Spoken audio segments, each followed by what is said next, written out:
নমস্কাৰ সকলোকে পুনৰবাৰ স্বাগতম জনাইছোঁ মোৰ চেনেললৈ।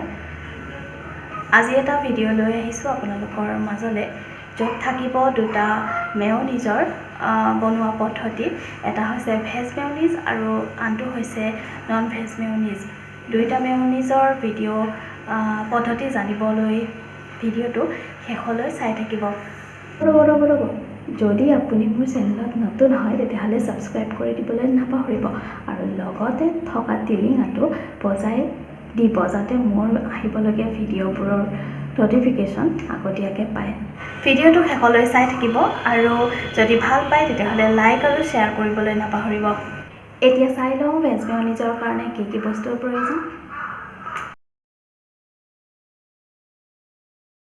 মই যিহেতু কমকৈ বনাম সেয়ে লৈ লৈছোঁ আধা কাপ গাখীৰ আৰু তাৰ দুগুণ লৈ লৈছোঁ ৰিফাইন তেল, কাৰণ ৰিফাইন তেল অকণ বেছিকৈ লাগিব আৰু লগতে লাগিব চেনি অকণমান কমকৈ দিব লাগিব, 1 চাহ চামুচ নাইবা তাতকৈও কম দিলেও একো নহয়, আৰু নিমখ জোখ অনুপাতে আৰু নেমু লাগিব।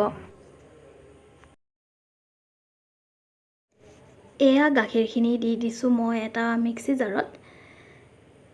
সাধাৰণতে গাখীৰখিনি গৰমো হ'ব নালাগে, ঠাণ্ডাও হ'ব নালাগে, সেই অনুপাতে দিব লাগে। আৰু দি দিছোঁ এচিকুট নিমখ, ই সোৱাদটো ওপৰলৈ অহাত সহায় কৰে। আৰু তাৰ লগতে দি দিছোঁ চেনি। অৱশ্যে চেনি আপোনাৰ সম্পূৰ্ণ নিজৰ সোৱাদ অনুসৰি, যদি মিঠা কৰিব বিচাৰিছে বেছি দি দিলে দিব পাৰে। এনেদৰে দি দিলোঁ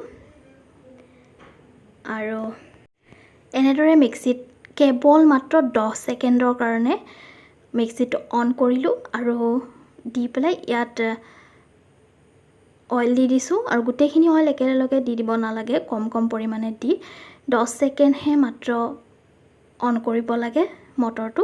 তাৰপিছত আকৌ অন কৰি আকৌ দি দিলোঁ। মই এনেদৰে দেখাই দিছোঁ কাৰণ মোৰ অলপ অসুবিধা হৈ আছিলে মোবাইলটো ধৰাত, সেইটো কাৰণে। এয়া চাওক এতিয়া পাতল হৈ আছে, কিন্তু গোটেইখিনি মই কৈছোঁৱেই যে দি দিব লাগিব তাৰ দুগুণ তেল। আৰু আগতীয়াকৈ নেমুটো চেপি দিব পাৰে আপোনালোকে, মই পিছত দি দিলোঁ। এয়া আকৌ 10 ছেকেণ্ডৰ কাৰণে মই অন কৰি দিলোঁ।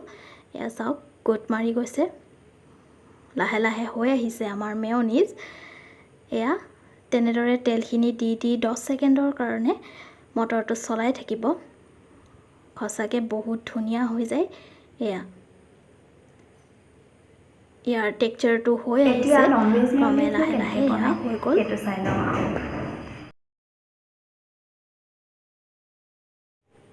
এটা কণী লৈ লৈছোঁ। এয়া দেখিছে, বেছিকৈ বনাব বিচাৰিলে বেছিকৈ কণী ল'ব পাৰে, কিন্তু এটাৰে বহুতখিনি হৈ যাব।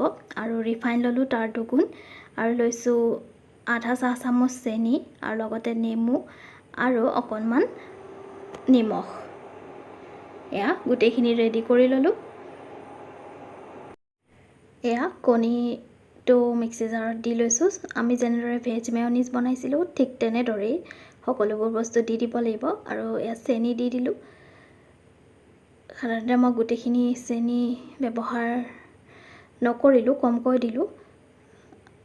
আৰু এয়া দিছোঁ এচিকুট নিমখ, আৰু এয়া নেমু দি দিছোঁ তাৰ লগতে। ইয়াৰ লগতে দি দিব পাৰে, নহ'লে নতুবা আপোনালোকে পিছতো দিব পাৰে। এনেদৰে দিলোঁ, এটুকুৰ দি দিছোঁ। আৰু তাৰপিছত ইয়াক লৈ যাম আমি মিক্সিত, আৰু সেই 10 ছেকেণ্ডৰ কাৰণে অৱশ্যে ঢাকনিখন লগাই দিব। মই তাত ক'বলৈ পাহৰিলোঁ, ভেজ মেয়নিজ বনোৱা পদ্ধতিটোত ঢাকনিখন লগাই পেলাই মটৰটো 10 ছেকেণ্ড সময়ৰ কাৰণে তেলখিনি দি ঘূৰাই থাকিব। আৰু শেষত যেতিয়া তেলখিনি শেষ হ'ব আৰু আপোনাৰ মেয়নিজো ৰেডি হৈ যাব। এয়া দেখিছে খুব সুন্দৰকৈ ৰেডি হৈ গৈছে। মই গোটেইখিনি তেল শেষ হোৱালৈকে হৈ যাব। ইয়াৰ যিটো থিকনেছ সেইটো আহি যাব। এয়া চাওক খুব ধুনীয়াকৈ হৈছে, আৰু খাবলৈও বহুত ধুনীয়া হৈছিলে।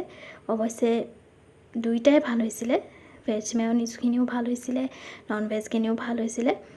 আৰু আপোনালোকেও ঘৰতে বনাব, সৰু ল'ৰা ছোৱালীক দিব খাবলৈ, খুব ধুনীয়া ঘৰত বনোৱা যিহেতু। এয়া চাওক খুব ধুনীয়া অতি কম বস্তুৰে আমাৰ মেয়নিজ কম ৰেডি হৈ গ'ল। আশা কৰোঁ ভিডিঅ'টো চাই ভাল পালে আগলৈও এনেদৰে সহযোগ কৰি যাব। পুনৰ লগ পাম এটা নতুন ভিডিঅ'ৰে আৰু বহুতো নতুনত্বৰে। ধন্যবাদ।